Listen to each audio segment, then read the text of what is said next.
if we can create a little bubble where the judgment's not there, then we can work on realizing that that outside judgment doesn't matter as much as you think it does.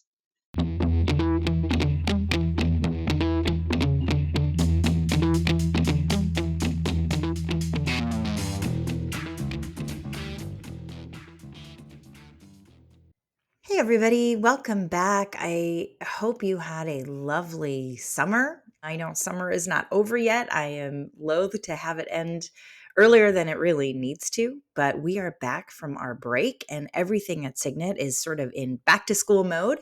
So I do feel like my summer is over. I did have a good one. And I'm really excited to welcome you back to the podcast with an interview with one of my oldest friends and an excellent Signet tutor, Holly Schrieber. Now, Holly and I go back 15 years, maybe a little bit more. We met in graduate school where we were both doing 2 PhDs because we were a bunch of overachievers. And as you'll hear today, there are a lot of reasons for her striving that hard. And I think as you hear her talk about this, you might see some of yourself in her and maybe even some of your kids.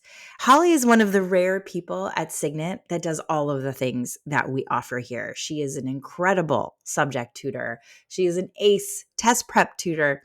She's a incredibly empathetic and transformational coach when she works with teenagers or young adults. And she is an undergraduate and graduate admissions consultant, drawing on her own experience of moving through these various stages of education. So I'm really excited to have you listen in on this conversation because I think we get behind all of her very impressive academic credentials to what I think of as emotional or life experience credentials that she draws on to really connect with her students. And in particular, we spent a lot of time talking about her coaching practice and how her own late diagnosis of ADD has helped her connect with her students who may be struggling with something like ADHD or motivation issues or other kinds of challenges. Holly is also really skilled at talking to high performing students who have all of a sudden hit a roadblock and their academic identity has shattered and it's causing a lot of shame and they're getting behind. It's a real cause for alarm for families, for a student who really had everything together and then all of a sudden things fall apart and you just can't understand what's going on. She's experienced that herself, and she's helped so many students really understand themselves, learn to reach out for help, and learn to build systems and teams around themselves to help navigate those difficult moments. Let me formally introduce you to Holly before we get into the interview. Holly Schrieber has tutored for over a decade and specializes in a number of services at Signet Education. She received her bachelor's degree in Russian from Bowdoin College and 2 PhDs in comparative literature and American studies from Indiana University. She stands out because she's worked as a tenure track professor at the University of Maine and served as a master's and PhD advisor and on the graduate admissions committee there. Before and during her time with Signet, she's helped over 100 students navigate application essays, program selection, and standardized testing. And she loves acting and comedy. Clients and students love Holly because her familiarity with executive function support, standardized testing, writing, and admissions makes her a great holistic advisor to both parents and students alike. And she's funny, patient, and meticulously organized. So have a listen, and I'll catch up with you after the interview. Holly, thank you so much for joining us today. Oh, thank you, Sheila. I'm so glad to be here. Yeah, it's great.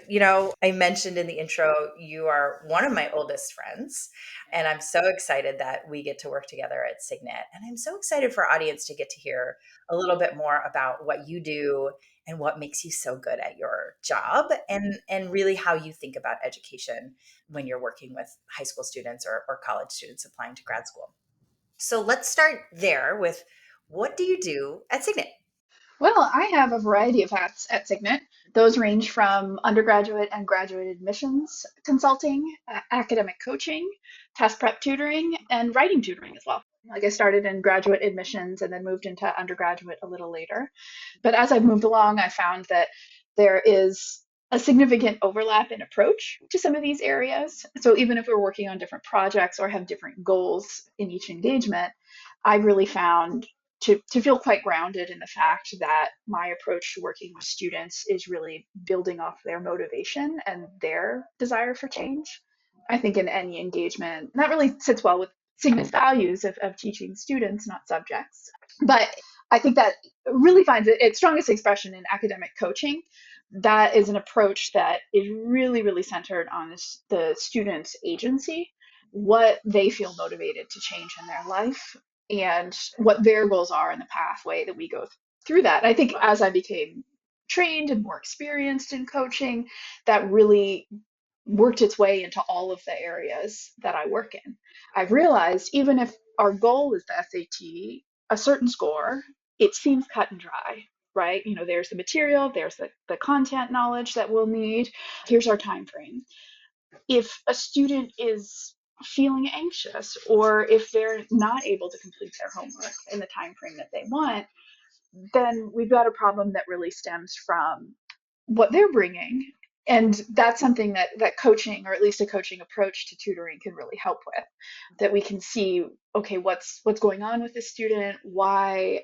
How can we reframe how we're thinking about this test and this relationship to help them meet their goals? And how can we help them own their goals? Because a lot of times they may feel that they're doing this to please a parent, or they're doing it because everyone else is doing it. And all of those are external motivation. It can work, but it's not going to be as powerful and it's not going to help them in their personal development as much as finding internal motivation to do those things. I love that you dived right into all of that. That is really, as you said, at the heart of how we do things at Signet. And, of course, I know your work and I know the results that your students have. So I know that this is your approach, but it's always great to hear it. When we can put the students' own motivations at the heart of whatever it is that we're working on with them, it just goes better, right? There's less tension. It's less of an uphill battle. Whatever lessons they're learning actually stick. And it's the whole, teach a man to fish as opposed to give them a fish. And it's a really wonderful thing to watch that transformation in students. So I want to come back to this because I think this is really important. And we'll talk about some of the transformations you've seen in your students and how you think they happened. But let's back up a little bit and talk about how you got to where you are, because you are a highly accomplished academic. And I think that's a story worth telling. So take us back to high school, Holly. You're thinking about where to go to college and navigating the whole process. Tell us that story of how you decided where to go to college and what your college experience was like, and then what came after. All right, way back to high school, and that it feels like a long time ago, we have to admit. So I was in Florida for high school. My parents had moved there when I was in middle school, and I was I didn't feel like I had any say in it. I felt very much like this is something that was forced on me, this entire experience. And again, this was attitude coming from me as a teenager. I pretty much chose to be miserable, in order to protest what my parents had done to me. But it would be a long time before I was really able to reach out and ask for help on these things. But what I really felt was that, and what my family has always felt, we've always valued education. And so I poured everything I had into what I thought was the right path. So study the SAT, got a high score. I was valedictorian of my high school, to the extent where I actually didn't take classes that would have, like if I took drama, I might not have been valedictorian because of the way they calculated points, but I may have discovered something that would really have like blown my mind and helped my personal growth and helped me be happy. That you certainly discovered much later in life. We'll get to that on the journey. That was just a little preview. But for me, it was very much, I was very, very focused. And that was my goal, was it kind of, I imagined that achieving this credential or these awards would somehow change who I was or how I felt. And it didn't. That was actually my graduation speech, was about, I thought I would feel awesome right now. And I feel the same. And yeah, I even knew it then because they told me, I knew for a couple months and I was like, okay, I did it what I set out to do. And it's still me. It worked out that I got into Bowdoin College, which amazing school, and Maine, which I had never been to previously, but in my heart was just the fantasy of not Florida. It was, but yeah, like this sort of small school, kind of but way different sort of feel culturally, and I went there, and it was my time choosing something, and my sense of agency, and I think I was determined then to make the best of it and really love it, even when hard things were happening or things weren't a great fit. But in general, the small environment and the ability to create communities, I made lifelong friends on the floor of my freshman dorm, that floor, and roommates or people that lived across the hall. I'm still friends with them, and those were some of the really meaningful relationships that I had to kind of help me determine, what I wanted for myself, and not just like totally concerned with what everyone else thought, or just hiding in my room studying like I did in high school. So that was great. I really fell in love with Maine and learned a ton. And then I thought I was going to be a scientist, and I was going to study biochemistry. And then I found my experience of actually getting lab experience was that I'm not very good at it and I don't like it that much. So a bit of a double whammy, which would have been nice to do internships prior to that and get a sense of it, but there was still time, right? Like, you don't have to know everything by the time you go to college. So I switched my major to Russian, which was a wild choice, but it was a small department and it just made me feel so happy to be in an environment where everything was brand new. Learning a language and learning all about a new culture and seeing the same people in each class and kind of seeing the growth that way. I think there were a lot of things that drew me to that. And I love studying the literature as well. So that was a big part of that major. And I took a variety of coursework.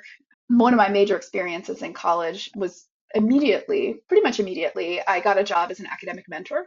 They have a wonderful center, Baldwin Center for Learning, where it's based on peer mentorship. So students may come in and if they're struggling with time management or specific topics, but they're assigned an academic mentor that's quite similar in some ways to academic coaching. So I started that immediately. And then I became a writing tutor as well. I was the only person that did both at Bowdoin at that time, which is in some ways maybe a precursor.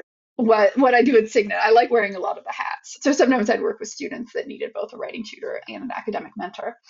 But I think that was partly what helped me get through college and navigate it, is always being plugged into these learning communities where people are thinking about learning and how we learn. They're thinking about helping each other. All of these were peer models. So that was something that pretty much from the beginning of college. And so it's now been 20 years since I've been doing this type of mentorship and writing tutoring.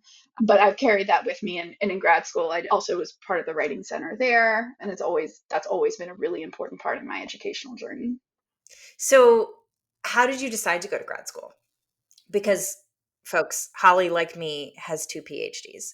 We couldn't help ourselves. We just had to add on another. So tell me how you made that decision. Yeah. So I went straight out of undergrad. So my senior year, I applied. And I think at that point in my life, we advise sometimes people against this, but I just really, there was nothing else I could think of that I wanted to do except to continue studying. It was just, I think that's a character trait of mine that I've been really fortunate to be able to indulge and continue, is always to find a way to be learning something new and to feel really like a beginner. So I continually, maybe inadvisedly, would keep adding languages. So I started with Russian, and I'm not actually that good at it. Later in graduate school, Sheila and I would meet with some people that just so amazingly gifted with languages that it would just, they would learn a couple rules and then start speaking and pick it up, and they would have, could have a dozen at some point. I'm not that person, but I love it. I love jumping in, and everything is different, and we're all struggling in these little building blocks. Like, it feels a little bit like a toddler. So I started, yeah, Russian was brand new when I started that in college. And then my sophomore year, I started Chinese as well. And I loved it. And I wanted to continue both. So in part in grad school, comparative literature was the field where I could continue both. I didn't have to choose.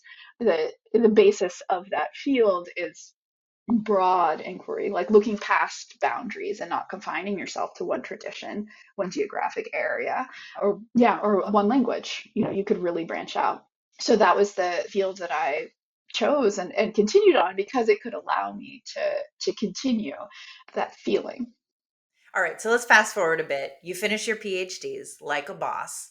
You get a tenure track job at University of Maine, going back to Maine where you are so happy. And yet that didn't scratch some certain itch for you, right? Being a professor. And that's when you and I reconnected, really because you got on Facebook during the pandemic. And I was like, hey, come work for us. And we could say the rest is history, but I do want to hear a little bit more about your work for Signet. So at the top of our recording, you were just saying how you see these interactions between the services that Signet offers and the ones that you work on with students, the writing, the test prep, the coaching, the admissions, whether that's college or graduate. And I want to hear a little bit more about that. And maybe you could illustrate that for us with a student story or two. Who comes to mind? Let's see. So I'd say, okay, one test student. This is typical of something what we'll call like a rescue mission. We might encounter a student that gets to the next big stage in their academic journey and hits a big roadblock. So this student in particular that I'm thinking of, super smart, could wait almost until the last minute and pull an amazing paper out. Was praised for writing abilities, praised for analytical insights. Gets to college, and all of a sudden the magic isn't happening. It's much harder to write these papers at the last minute. It's really at some point, like, okay, once the deadlines are passed, that's no longer a motivation, which is really scary. So all of the kind of understandings about how academic works and who the student is were totally disrupted. So my way of working with the student, so on the surface, this is a writing coaching thing, right? Like it's okay, the student has a couple papers due. We need to make sure that they do them and get some help with writing. But through working with this student, we were able to work on writing, talk about it, but understand that beneath a lot of these writing issues and the writing block is a crisis of confidence in himself, of having to totally feeling like he had to totally recreate his identity, which previously was the smart whiz kid that was good at things and good at writing, and think about, okay, what is a way to keep all of these things, that what's essential to you, and think about how you might need to change some behaviors without losing this sense of who you are as a thinker, of the ideas that you're bringing and the value of what you're contributing. So there was a lot of motivation work, a lot of kind of thinking about how we approach writing and some of the things that can stop us from performing at our skill level. And working with a student, it was really a semester sort of intensively, like kind of as the papers were coming, planning, thinking about it, and then the next semester knowing to take it slow with some of the writing intensive classes. And then by the end, they were ready, off to succeed in college, knowing that they had the skills that they needed and were, performing at the level that they had been before or better. That's fantastic. So I'm imagining that the kind of results of the students' work with you were less of a block when it came to writing, that they feel more confident about their abilities. But I imagine they just felt better about themselves on the whole. And that probably, kind of like the rising tide that lifts all boats, really helped them across a lot of different domains. Absolutely, but also helping them find their support network. So there were a lot of people that were ready to help, but there was a lot of defensiveness and there was kind of an unwillingness to show how bad the problem was. So that happens, especially at various stages in students' academic careers. Sometimes when they're encountering these roadblocks, if they feel ashamed of them, if they haven't had to deal with this before, they might not share it with their parents or their teachers. So you might not know about it. So that was a big victory as well, was kind of opening up and being like, well, we've developed a trusting relationship, which was great, in working through these things, but our goal is not to meet forever, even though I would have liked that. I really loved working with the student. The goal was to kind of open up and see at the student's college, there were so many resources to help and to sort of help him be brave enough to seek those out and find the ones that would work long term for him and help him build community there. As I said before, the learning centers that I worked at, they were my place, a place of belonging. And I think that we can also help students find that where they are and encourage them to seek it out. Yeah, and build that support team around them. And I think that's a really common challenge for smart students. Like, I'm thinking about both you and me. We both have trouble asking for help. It's really hard. And I think that's something that parents might underestimate, especially if your student was a really strong student in high school and you never had to step in to support them or help them make sure things were done on time. All of a sudden they go to college and it's like, wait, how did these skills not translate? Sometimes it's because they don't know how to adapt or how to ask for help in learning how to adapt. So that's definitely something to check on. All right. As we kind of come to the close of our episode, there is something else that I would really love to talk to you about, and that is your own ADD. So you mentioned this a couple of times. It's actually not something that you and I have ever really discussed, but I know that it informs the way you connect with students and the way you kind of manage all of the students that you're working with. I'm curious, what does your ADD happen to look like for you? And what are some of the things that you have developed to help you use it as a strength and not let it hinder you in the ways that ADD can often hinder people? And then how does it help you connect with students? That's a great question. So for me, my ADD is a very inattentive type. So I'm not necessarily, you would not think of me as like hyperactive or acting out. And I've always been a high performing student. And this is the type that often will fly under the radar because it's not as visible, right? I just daydream a lot, you know. But for me, it meant that, when I'm doing readings, I would drift off. It would, I mean, what finally got me to that diagnosis was in kind of frustration with the doctor, just being like, well, then why does it take me 4 hours to read an article if I'm not depressed, if I'm not these things? And that doctor could finally be like, well, we ruled out so many other things. Like, have you considered talking to someone about this? So if I back up a little, I was diagnosed. I was in my mid 30s, early to mid 30s. I was a professor already at the University of Maine. I'd done a lot, and I felt honestly, especially looking back, like it was just a white knuckle ride all the way through. In part because I, didn't quite put that together. So, my behavior and coping mechanisms for dealing with ADD were, hyper scheduling things, making sure that when I was on, I was really on, and that sort of stimulation really helped me focus and stay in the moment, and also waiting until the deadlines compulsively. But in graduate school, when you have a dissertation to write or you have a 20-page term paper, I was really pushing the boundaries of what could be accomplished under last minute pressure and deadlines. And I was not, my performance would fall as the more difficult the task became, in part because I was really relying on crutches without knowing that I was. I was really, I think, yeah, flying blind in some ways. So what really helped, and even leading into being a professor, that sort of continued, is like keep the bustle up, keep the many different things, in the air, but writing and work on that. Like I developed a pretty debilitating sense of writer's block, the farther I got, in part because of the cycle. It was just I wait, and then it doesn't meet my expectations, and then I get really frustrated and ashamed that the work I'm doing isn't what I could be doing. So that what the diagnosis did was really help me step back. And that's something I had to do, which was really hard when you're on a tenure track and everything is telling you have to go forward. You you have to, right? This is a once in a lifetime opportunity. You just have to write these articles. It's not that hard. Just do it. I mean, that was every sort of pressure. And I think having a diagnosis and understanding that it's not that I can just turn up the heat and just do it. At some point I have to acknowledge that I have limitations and I have different abilities that I haven't been understanding. I was putting the wrong type of fuel in this vehicle and it leads to problems.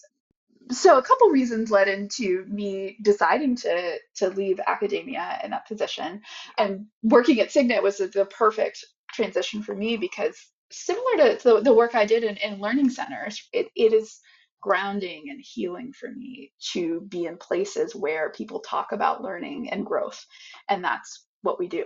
We're about relationships and about helping each other. And so for me, it was a wonderful place to think about a lot of the things that happened along my journey and rebuild along with students too, right? Like I'm learning from them many times. Thankfully, so many of them are getting diagnosed earlier than I am if they're struggling with these things. Yeah. It makes me so happy. I usually congratulate them when I Yeah. hear it. I was like, you are starting this journey earlier than I did, which means that you have so many more opportunities to learn your superpowers earlier and find mentors that will help you along the way and figure out what paths are really going to help you grow. Because I think it's people are so adaptable, especially people with ADD and ADHD. They can adapt to so many environments, but it doesn't mean that it's the best environment for them. Right. Or that it's easy to adapt. No. And so I think that it's, just knowing that you have agency in that process, and, you know, just because something feels, prestigious or the highest place to go doesn't mean it's the best place for you or the highest you can go. That's also something that I had to sort of recognize was like, okay, I can be an overstressed, mediocre academic that, in my mind, mediocre, but like that doesn't feel like she's performing at her best. Or I can find a pathway that I really feel like I'm growing. I feel like I can keep my promises. I feel like, I'm constantly helping others in the way that I want to and creating meaningful relationships. Right. And yeah, you've set your own definition of success. And I can only imagine how much of a basis of understanding it gives you for your students, and however much you're comfortable sharing aspects of your story helps students feel like they can trust you. That you're not just another teacher coming in to say, "Oh, do it this way. You're doing it wrong," or "Try harder." You can really empathize with what they're going through and then help them navigate what's actually going to be helpful to them, because it's going to be different, right, for every student. Yeah. I think for me, it's one thing that many people fear so much is judgment.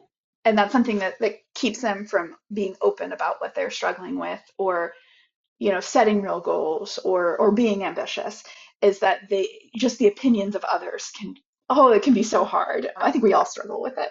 But I think when I can share that with a student of just like, okay, like here's what I went through and here's how I felt about it. And, some of my fears or some of the things that it's made me feel, hopefully that can make them feel like, okay, I'm not going to judge you for a messy room. I don't think you're lazy or that you don't care or those things, right? Like it really helps. And then hopefully, because sometimes the world is judgmental, right? I don't want to diminish that. But if we can create a little bubble where the judgment's not there, then we can work on realizing that outside judgment doesn't matter as much as you think it does, and kind of build a little thicker skin, which I think is necessary for neurodiverse people to just know, like, my brain is awesome and I deserve to be here as much as anyone else and explore my gifts. And you don't have to apologize or necessarily explain yourself to everyone if you don't want to. If you want to, and it helps you navigate your life and build relationships, then that's great. And I do that sometimes, right? If I forget something, I'll just be like, okay, sometimes I have trouble with this. I have ADD. If you can send me a reminder, that would be amazing. But I don't always have to, and I certainly don't have to always just apologize or feel like I need to for the way my mind works. That was just so beautiful, Holly. I think it's a great place to leave it. I think we'll certainly have you back to talk in more depth about, your specific approach to test prep or, whatever else. But I just think that's such a lovely message. And as with most messages that we share, I think we could all just do better at putting aside the external judgments, trusting ourselves, not apologizing for who we actually are, and really listening to those sort of internal sources of confidence and meaning as we navigate this, crazy world we live in.